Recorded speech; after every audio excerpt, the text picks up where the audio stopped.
What's up, guys? Rick from DFS On Demand here with the preview for week 3 of the NFL season, and what a week it's going to be.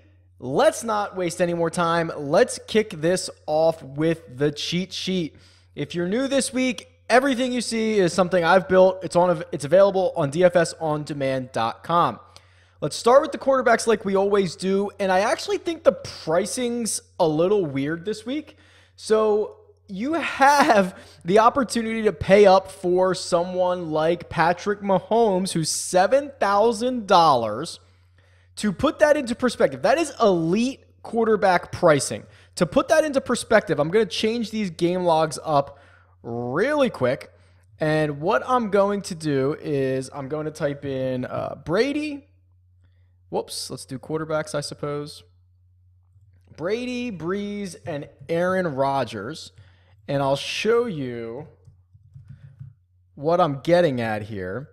Basically, if you look back for the last, 3 or 4 seasons, I guess we could do 4.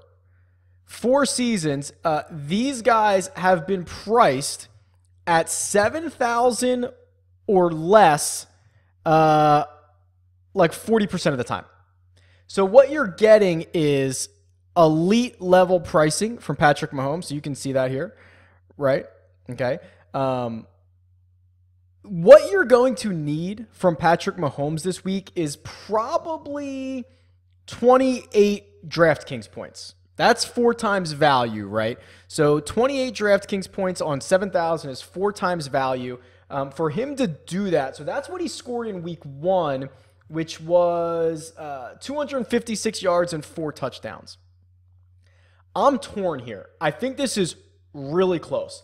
I think that Mahomes is going to be very highly owned, as they are massive favorites. You can see on the cheat sheet here, a 31-point implied team total for Kansas City, which is massive. But I don't know if you necessarily have to go there. So let me show you why. I'm going to sort this by just like the Vegas total. Okay, so there are 4 games over 50 points. I can't remember another time where we had 4 games on the slate with 50 or more points as the over-under. So this reminds me a lot about baseball. So in baseball DFS, there's always like one stack that everyone's going to play, like the best stack. You usually go out and you play like the 3rd or 4th best stack, who are just as likely, slightly a little, just a little less likely to be the top stack of the night, but no one's on them. So what you can do here with so many games over 50 points, or so many huge total games, is you could go down to the 3rd highest game or the 4th highest game. So that would be New Orleans and Tampa Bay, and then Atlanta and Detroit, depending on what slate you're playing, and just access those guys, right? So I'm not sure you need to pay up for Mahomes. I think it's really, really close. I couldn't kill you either way, but I will probably go somewhere else. Because the rest of the pricing is interesting, right? So I mentioned Stafford. Now, that's the Sunday night game. So depending on the slate that you're playing, a 7-point underdog against New England, a 51.5-point total from Vegas. He's actually my number 1 ranked value currently at the moment. I've got him projected for about 21 or nearly 22 DraftKings points at only $5,900. There's the Lions are bad, right? They're going to throw it all over the yard. We know that. Okay, actually, I do want to point out Matt Ryan real quick. I'm going to go back to the game logs because Matt Ryan has not been this price. So he is currently, oh boy, what is he? 5,700, which is what his price was last week. Outside of that, he has not been this cheap since the end of 2015. The last 3 weeks of 2015, he was 5,200, 5,500, and 5,700. So you have not accessed Matt Ryan since at this price, outside of last week, since 2015. So what you're getting now is a quarterback who is in the 3rd highest total game. He's at home. He's a 3-point favorite in a shootout potential game with New Orleans. Yeah, I think you could probably sign me up for that one. All right, where else can we go here? Ryan Fitzpatrick, actually at $6,000. I mean, I know we've kind of talked about the Fitz magic a little bit, and I certainly don't expect it to keep up too much longer. But you know, they have the third highest implied team total? No, sorry, it's like the sixth or seventh highest, 26 points. They're 1.5 point dogs to Pittsburgh. So Ryan Fitzpatrick at $6,000 doesn't need to do all that much. This might be like the best spot he's been in so far this year, right? So we'll see if this is just an illusion, but arguably out of the first 3 weeks, you're finally getting Fitzpatrick in the best spot. And then Deshaun Watson, I think, is the last guy we need to talk about, where he was pretty lame last week, quite honestly. So he was 310 yards. It was a pretty quiet 310. 2 touchdowns. Pretty weak for Deshaun Watson. Still 26 fantasy points. If he scores you 26 fantasy points this week, we're in business, right? So I have him for 21 on a 6.1 salary. He's my, fifth or sixth best value on the slate here. And I think he's got a lot more upside than that. He's finally at home against the Giants defense. I'm okay with this, right? He's thrown it over 30 times in each of the first 2 games.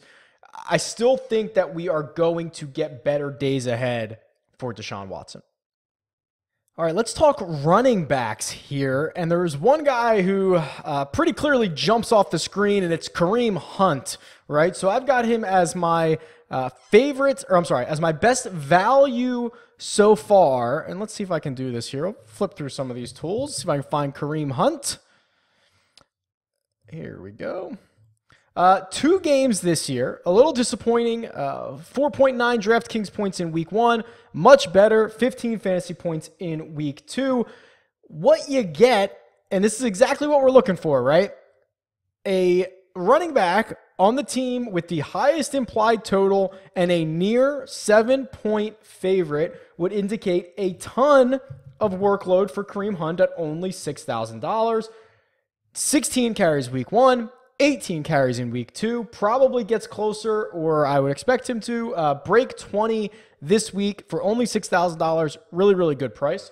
I love these guys who haven't found the end zone yet, right? So let's look at Kareem Hunt here. 18 for 75 last week. Like, the fact that you haven't scored a touchdown is what keeps your ownership low. It's what keeps your price low. And now you're in a really, really good position. Outside of that, we've talked about Dalvin Cook 2 straight weeks. I liked the way he's looked. Now let's see if I can find out. I don't think he's practiced yet this week. So remember, he left the game last week against Green Bay at the end. I actually think he returned for a minute, but he's been dealing with his hamstring injury. They are 17-point favorites this week against Buffalo at home. I'm almost thinking, I wonder if they'll just sit him out here. 17-point favorites.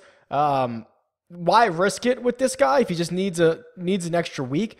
If he doesn't play, DraftKings actually got a little savvy here, and they raised Latavius Murray's price up to $5,800. He's right here. He's still one of my better values because he would be in line for such a large workload in such a good spot. But we're gonna have to wait and see how this one plays out for the rest of the week. A couple of quick hitters here as I'm on the production shares tool. So if you're looking at rush attempts this season, James Conner number 1, Todd Gurley number 2, and Carlos Hyde number 3. Is that like the last name you were expecting to see there? Now this is the Thursday night game, I believe, for Carlos Hyde, but he is getting, the vast majority of the workload for Cleveland. And, when you get 38 touches or 38 carries in 2 weeks, I don't really care who you are. That's a pretty good spot to be in. Now, you probably know about Giovanni Bernard as Joe Mixon dealing with an injury. Bernard, especially in full point PPR formats, is going to be a lot more valuable. So those are certainly no surprise. But let's see if we have any red zone targets here. Let's see. Rushing attempts inside here we go. Adrian Peterson getting 88% of his team's red zone carries. Todd Gurley, don't get Todd Gurley. I think he was 19 for 42 last week or something like that. An absolutely terribly efficient day, but finds the end zone 3 times. So that will do the job. That's why these red zone carries are so important, and Gurley just absolutely leads the way here. I'll be interested to see how the situation in Green Bay shakes out. So as Aaron Jones returns to the lineup, what are we going to see out of that rushing offense? So interested to see that. And then I thought there was one more guy I wanted to look at here. Let me see if I can find him. I'll flip to the game logs here real quick. I want to look at last week and see who provided some value. Let me see if I can do this real quick here. So 2018 running backs, and we'll do week 2. And we'll go by... We could do fantasy points. Let's go by value and running backs. Okay. Oh, Matt Breida. Right. Okay. So Breida, I think, is clearly now the running back in San Francisco that you want. Has looked much more explosive than Alfred Morris. He's only $4,800. Caught a few balls last week. He turned his 11 rushes into 138 yards. Alfred Morris's 11 rushes were only, I think, 38 yards. So through 2 games, which is obviously a small sample, Breida is clearly the better running back here. I'm wondering if San Francisco doesn't lean on him more often. And then Corey Clement is very interesting. So I'm a Philly guy. We were kind of looking at this the last couple weeks. I played a bit of Corey Clement last week. He's up to $4,300, but Darren Sproles still ruled out, I believe, as of me recording this. Let's pull up the running back situation here. Sproles is technically questionable, but hasn't practiced. I don't think he's playing this week. And then you get Jay Ajayi, who also questionable, also did not practice on Wednesday. This might be the Corey Clement show. Okay, he's only $4,300. He only has 11 carries this year, but he's rattling off basically 5 yards per carry, and he was acceptable in the passing game last week. 6 targets, caught 5 of them, 55 yards. I mean, when you're $4,300, you're looking for what? 12, 16 fantasy points. If you can get anything more than that, it's absolute gravy. So expect to find him in quite a bit of my lineups again this week. Let's see what else we've got going on. Let's try wide receivers.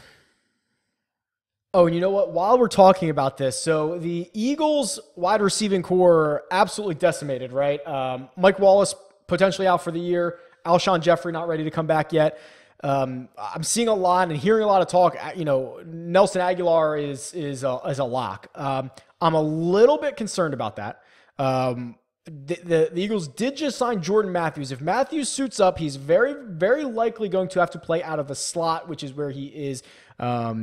He's basically just constrained to the slot. He can't really play anywhere else. That moves Aguilar out wide, which has not been always a great situation for him. I would prefer if Aguilar played in the slot.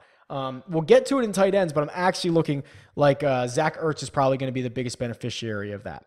Okay, let's flip over to the production shares here real quick, and we'll look at wide receivers. The guys that you would expect to see at the top of the target leaderboards are all here, right? The top 4 are Antonio Brown, Michael Thomas, Golden Tate, and Julio Jones. After that, you get Juju Smith-Schuster. Now, this game is it's not on the main slate. So, unfortunately, you're going to have to play kind of one of those off slates to get access to him. But we've talked so much about this Pittsburgh offense, and everyone has. Grabbing some of these ancillary pieces to those offenses is a great way to differentiate and a great way to get access to those offenses without paying as much for someone like Antonio Brown, obviously. Now, there are some value plays that I think we can talk about. I'm looking at last week, week 2, best values. Tyler Boyd, that was the Thursday night game. Remember, he had 6 catches, 91 yards, and a touchdown.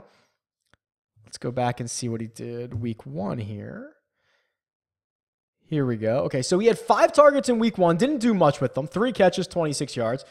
Added more in week 2. I'm not sure that this is an outlier, right? I mean, Tyler Boyd can kind of fill that role where, someone else besides AJ Green eventually is going to need to step up. Now he's $3,700, so the price is creeping up. This game is on the road at Carolina, so I'm not sure. Let's see what Carolina's done against wide receivers so far this year. I'm not sure this is necessarily the week that I want to be investing in Tyler Boyd, but I like him as a more of like a long-term type situation. Like, we're going to keep our eye on him, right? So here's Carolina. They've allowed the 4th fewest fantasy points to opposing wide receivers, which obviously doesn't bode well. Shut down Julio Jones pretty well. I'm looking at this year, right? Yeah, shut down Julio Jones. Other than that, they haven't really played too many other even serviceable wide receivers. They played Dallas and Atlanta. So obviously a small sample size, but I like Boyd kind of as a longer term option. Not afraid to roster him in the next few weeks. And then let's see who else was on here. Keelan Cole obviously popped up, right? So Keelan Cole in week 2 what everyone was expecting Keelan Cole to be in week 1. His price this week is probably significantly higher. Yeah, $5,600. But this is what we expected, right? This is the guy who's a really great pass catcher. I think he's going to be pretty highly owned this week. Jacksonville at home against Tennessee, obviously a really good matchup. And then there was one other value. Who was the guy? Who did I have on here? Oh, Will Fuller we'll talk about in a second. Oh, Antonio Callaway. Right, okay, so let's look at Callaway here. So let's see. Here we go. No more Josh Gordon in Cleveland. And I don't think it really mattered all that much because he had 1 target in week 1. He didn't play in week 2. But Antonio Callaway feels like the guy who steps into a beneficiary type role. Again, this is another Thursday night game, so you're going to have to roster him in in other situations, in other slates. But I think you could do much worse. And then Will Fuller is the guy. The stat that you're going to be reading about Will Fuller is something in regards to when not DeAndre Hopkins. When Deshaun Watson plays, Will Fuller has had a really outstanding line. I don't have it in front of me. I'm showing some of his game logs from the last 2 years, and more of a boom or bust type player. He has always been very, very dependent on scoring touchdowns. But this is continuing to be a pretty good situation for Will Fuller long term. And then quickly, I want to show you the red zone targets real quick because we can do these for both tight ends and wide receivers. So here's red zone targets. Juju Smith-Schuster, who we talked about, 8 red zone targets, leads the league. Michael Thomas with 7 in second. And then you get a few kind of interesting names, right? Cooper Kupp, who I would not have expected, pops up 3rd on this list. And then Alvin Kamara, who's a running back. So I don't know how long that sustains for Kamara, but interesting to see this. Some other guys that I think are interesting as well. Quincy Enunwa, 4 red zone targets in 2 weeks. He continues to curry favor in New York. I think he's a decent option. So there's a lot of interesting guys here. And while we're here, I want to point out a couple of tight ends because that's where we're going to go next. Kelsey's here with 4, about 15th most in the league. Or actually, I guess it's 4th most in the league because there's a lot of guys tied at 4. And you get Ben Watson, and you get George Kittle, and you get Ian Thomas and Jack Doyle, all kind of lumped in there. I think they're all okay plays. The guy that I mentioned earlier where I'll be going is Zach Ertz. So Ertz, we talked about there's the pass catchers for the Eagles are thin right now, super thin. Ertz has the best talent. He finally put together a good game with Nick Foles last week, 11 of 13, 94 yards, still did not find the end zone, so plenty of upside there. And we get Carson Wentz back. Talked about this in week 1, I believe.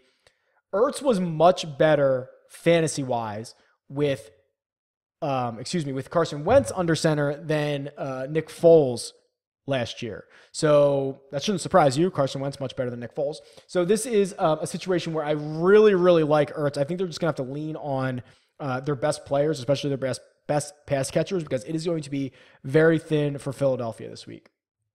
All right. Outside of that, Jack Doyle, I continue to think there's going to be better days ahead for. Let's see if I can find him here. Actually, walking with a questionable tag this week, but 15 targets in 2 weeks. You know, it's been tough. It's been tough because Ebron has been the guy who's caught the touchdowns in Indy. Here we go. I'm showing it now. Through 2 weeks, here are the tight end shares for the Colts. Doyle, 9 of 15 for 80 yards and no touchdowns. Ebron, 7 of 9 for 77 and 2 touchdowns. I don't think that is as sustainable. I'm willing to continue to buy low on Jack Doyle. If Jack Doyle does not play this week, however, give me all that Eric Ebron. I mean, they're both nearly identically priced. Ebron's 3,400, Jack Doyle's 3,500 in a game against Philadelphia where they are, let's see, probably pretty significant underdogs, right? 6-point underdogs. That would be a spot where either, like if one of these guys doesn't play, I'd be pretty stoked about getting the other one. Other than that, it's kind of the same names here. I'm still interested in Jordan Reed. I'm still interested in George Kittle. I think there's better days ahead. Trey Burton on the come up, especially playing against Arizona this week. So really, really good value options. I think Ertz is when we do a video on Monday or Tuesday, I suspect Ertz is going to be the highest scoring tight end, or at least has the pretty significantly the best chance of being that guy. There's probably only 3 or 4 guys that I think can be the number 1 tight end, but there's a lot of really good value, which when you're making those Millie Maker lineups or you're making your even cash game lineups, right, where value is king, there's plenty of options for you. So I think you're okay. Tight end has a plethora of riches that we haven't seen in some time. Now, when these prices start to normalize a bit, I think we might have more trouble, but we'll worry about that later. All right, there you go. That is the week 3 preview for the NFL season. Let me know what you think. Let me know where we want to go next, what stats you want to see, what visuals I can show you here. Tweet me. It's at DFS On Demand, or leave a comment below. Talk to you guys soon. Later.